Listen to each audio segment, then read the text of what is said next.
What's going on YouTube? SpencerDog24 here with another Porsche 944 video, and today I'm going to be replacing the fluid in my brake lines as well as the slave cylinder because I'm in the middle of changing out the master cylinder, so might as well do that.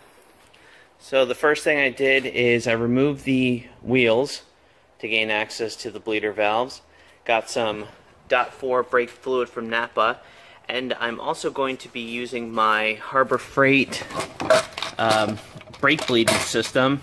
It actually works pretty well. I had to modify it. I took like the black piece off and I put some clear tubing on the end of it because it wasn't getting a good enough seal. So the first thing I did was opened up the fluid reservoir, filled it all the way to the tippy top. Now, go over to the rear passenger side, and there's the bleeder valve. I'm going to get the camera set up on the stand, and we will start at the rear passenger and finish with the slave. Okay, so here is the bleeder cap right here. Let me just pull that off, and that's going to expose bleeder tube. Get that fur off of here. And then I'm just going to stick the clear tubing down on it like so.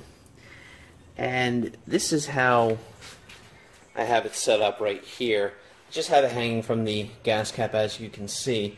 And I'm going to connect the air hose, the air line, to that part. I have it set to right around 20-25 psi's.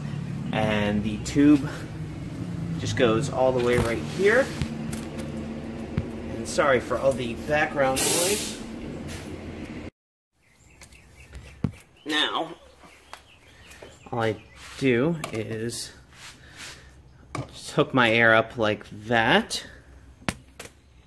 And take care of this. And now that I have my air hooked up, I can, here, let me show you. I can just hold down on this, like so. And the neat thing about this is that it's got a press down like that, and then it just stays. So now that it's pulling, I'm going to open it up with a 7mm.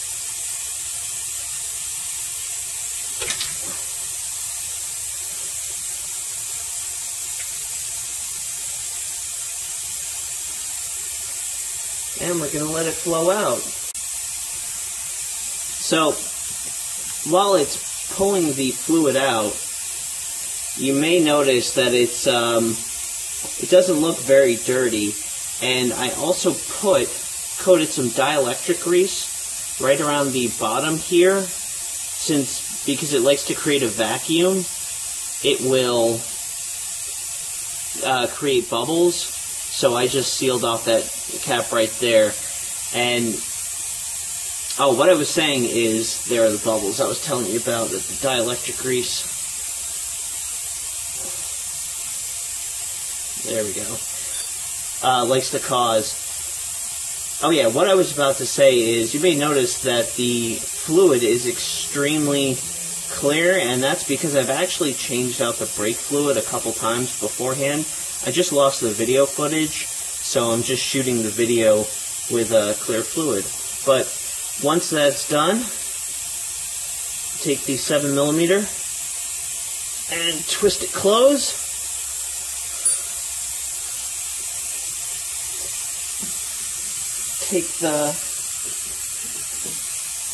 Pull this guy off.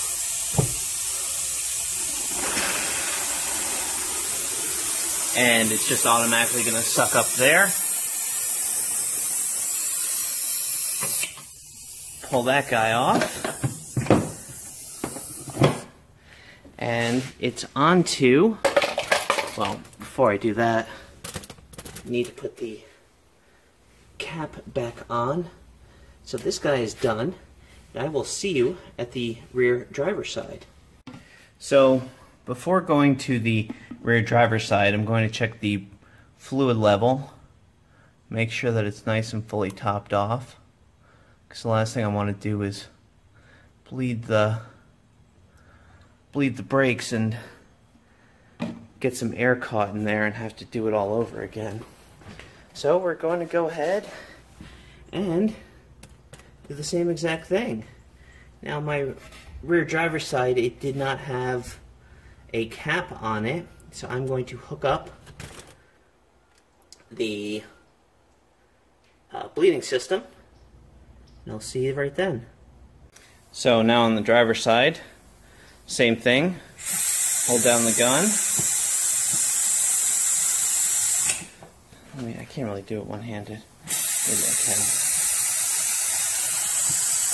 There we go. And follow it down. Got it hooked up to the bleeder valve right here. Got it coated with some dielectric grease.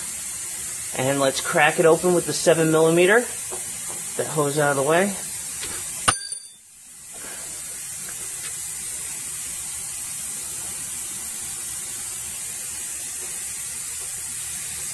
see if I can get more. Here we go.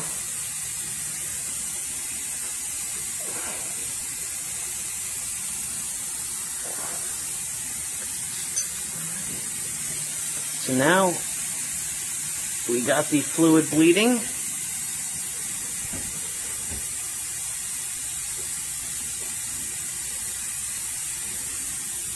And I did learn the dielectric grease trick from one of my friends, because since this system pulls air, if there's any airspace in there, it'll actually suck down, and then you'll see the air bubbles, so it'll give you a bunch of false positives. And basically, you just sit there and let it bleed until the fluid runs nice and clear, like so. And that looks pretty good.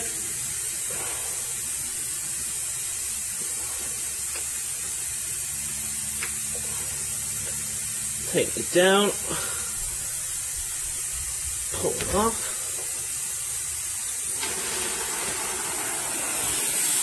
And then just let it suck it up. And I will see you, dear God, and I will see you on the passenger side. The passenger front side, yeah. Okay, so now for the front passenger side, I went ahead and made sure that the fluid was topped off in the reservoir, and then we're going to pull this cap off here, which actually holds the brake sensor pad. I'm going to hook up said tube like so, and with an 8mm wrench, before I do that, get the air going. Alright. So now I'm all hooked up, and with an 8mm wrench,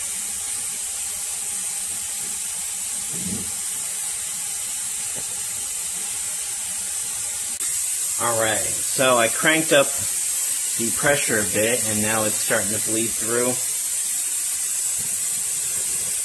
Starting to pull some bubbles.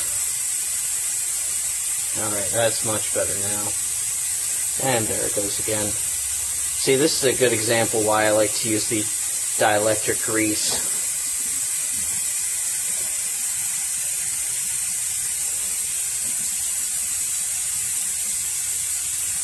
And, alright. So, it's all nice and clean. It's starting to pull more bubbles, and you just gotta finagle it around like so.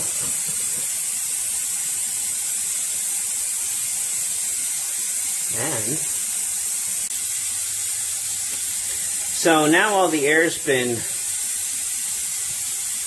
pulled out, and it's nothing but clean fluid. You just get there and tighten it down.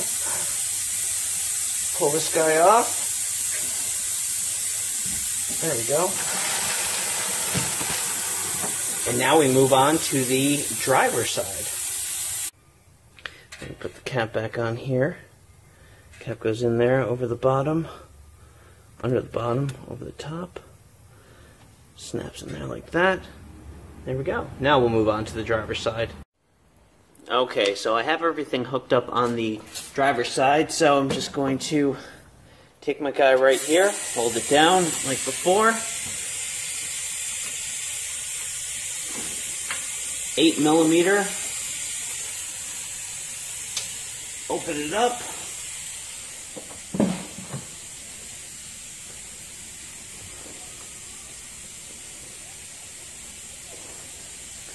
And just let all that fluid drain out.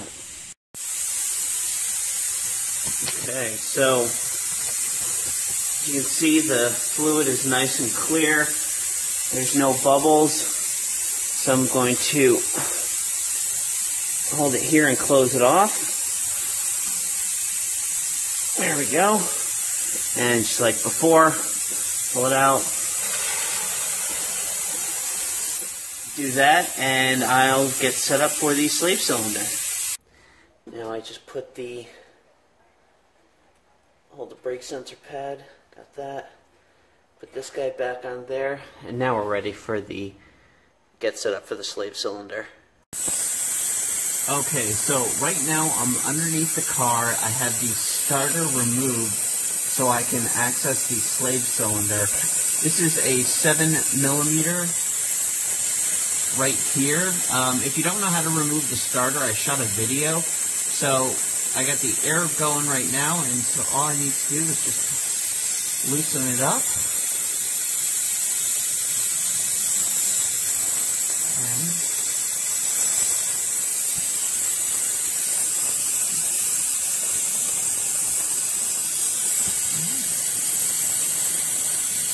there we go.